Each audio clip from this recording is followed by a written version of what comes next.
Sir என்ன sir திடீர்னு இவ்ளோ யோசனை உங்களுக்கு? எல்லாம் அந்த பிரேம்குமார் கிட்ட நந்தினி கொடுத்த எவிடன்ஸ் பத்தி தான் சார். அதான் செல்வியை கேஸ்ல இருந்து ஒதுங்கி போறேன்னு சொல்லிட்டாலே. இனி அந்த எவிடன்ஸ பத்தி நாம ஏன் சார் கவலைப்படணும்? பிரேம்குமாரோட அந்த எவிடன்ஸும் செத்து போச்சுன்னு நினைச்சுப்போம் சார். இல்லையா, நாம அப்படி அதை சாதாரணமா விடக்கூடாது. நிச்சயமா அந்த எவிடன்ஸ அந்த குடோன்ல தான் எங்கேயோ மறைச்சு வச்சிருக்கணும். அதை நாம கண்டுபிடிச்சாகணும்யா. சார் ஏற்கனவே நம்ம ஆளுங்க எல்லா இடத்துலயும் தேடி பார்த்துட்டாங்களே சார், எதுவுமே கிடைக்கலையே. திரும்பவும் நாம அங்க போறது சரி வராது சார். செல்வி சம்பந்தப்பட்டவங்க யாராவது பார்த்துட்டா தேவையில்லாம சிக்கல் நமக்கு தான் சார் வந்துரும். முட்டாள், அந்த எவிடன்ஸ் அப்படியே விட்டாதாயா நமக்கு சிக்கல். இங்க பார், அதுல என்ன இருக்குன்னு தெரியாது. இன்னைக்குன்னு இல்ல, என்னைக்காவது அது சம்பந்தமே இல்லாம யாருக்கிட்டையாவது கிடைச்சாலும் சிக்கல் தான். அந்த ஆதாரத்தை வச்சு திரும்ப இந்த கேஸ ஓபன் பண்ணி நமக்கு தண்டனை வாங்கி கொடுக்க முடியும். என்ன சார் சொல்றீங்க? நந்தினியோட கேஸ்ல வேலு மேல சந்தேகத்துல தான் இப்ப வரைக்கும் தண்டனை கிடைச்சிருக்கு. அப்படி இருக்கும்போது உண்மையான குற்றவாளி நாம தான் இந்த எவிடன்ஸ் கிடைச்சா தெரிஞ்சிருயா.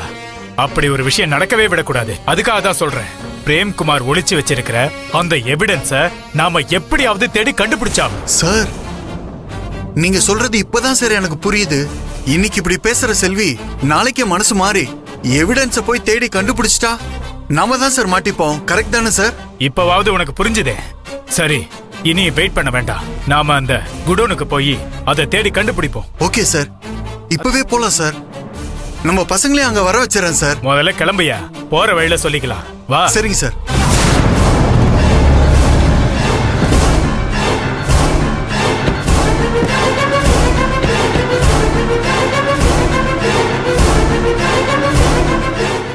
இதுதான் நீ அந்த பிரேம்குமாரை தீர்த்து கட்டின இடமா?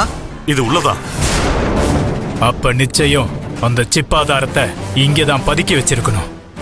கணேஷ், எல்லாரையும் தேட சொல்லு. சரிங்க சார்.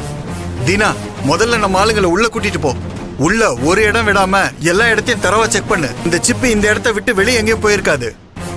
அந்த சிப்பை எடுக்காம நாம யாரும் இங்க இருந்து போக கூடாது. Okay sir.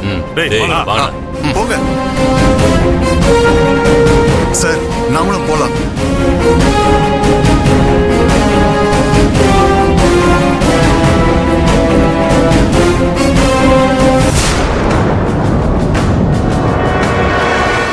இந்த இடத்துல தான் சார் அவன் செத்து கிடந்தான். இங்க எங்கேயாவது தான் அந்த சிப் இருக்கணும். டேய், அந்த பக்கம் ஒரு இடம் விடாம தேடி பாருங்க. இந்த பக்கம் பாருங்க. போங்க.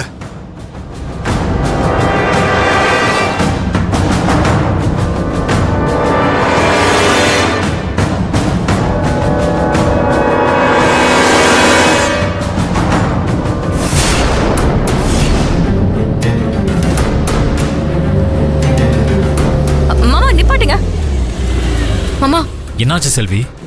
மாமா, அங்க உள்ள யாரோ இருக்காங்க. என்ன சொல்ற? யார் உள்ள இருக்க போறாங்க? வேற யார் மாமா? எல்லாம் இந்த கணேசனோட ஆளுங்களா தான் இருப்பாங்க. அவனுங்களா? இரு, நான் உடனே போலீஸ்க்கு ஃபோன் பண்றேன். ஏற்கனவே ஒருத்தனை கொன்னுட்டு மறுபடியும் இதே இடத்துக்கு வந்திருக்காங்கன்னா எவ்வளவு தைரியம்? இப்பவே போலீஸ்க்கு ஃபோன் பண்ணி வர சொல்றேன். அவன் கையும் களவுமா மாட்டணும். நான் சொல்றது ஒரு நிமிஷம் கேளுங்க. என்ன செல்வி? இப்ப நீங்க போலீஸ்க்கு ஃபோன் பண்ணாலும் யாருக்கு ஃபோன் பண்ணாலும் அது அவங்களுக்கு சாதகமா தான் போய் முடியும். போலீஸ்க்கு நம்ம ஃபோன் பண்றது நமக்கு தோல்வியில தான் போய் முடியும். முதல்ல உள்ள அவங்க என்ன பண்றாங்கன்றத நம்ம போய் பாப்போம். செல்வி சொல்றது சரி சார். முதல்ல சிப் இவங்க கைக்கு கிடைக்க கூடாது. போலீஸ்க்கு இன்ஃபார்ம் பண்றது நமக்கு நாமே குழி வெட்டிக்கிறது சமம். சரிங்களா? ப்ளீஸ் வாங்க போய் பார்க்கலாம். மாமா, நீங்க முதல்ல காரை கொஞ்சம் பின்னாடி எங்கேயாவது பார்க் பண்ணுங்களேன். நம்ம வந்திருக்கிற விஷயம் உங்களுக்கு தெரியவே கூடாது. மாமா, இங்க எங்கேயாவது ஓரமா விட்டுருங்க. சரி.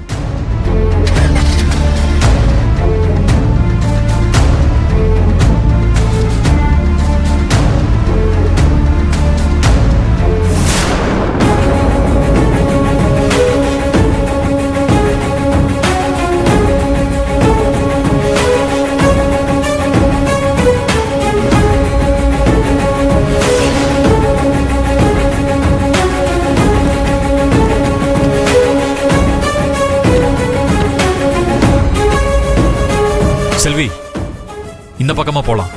வாங்க மாமா, போலாம்.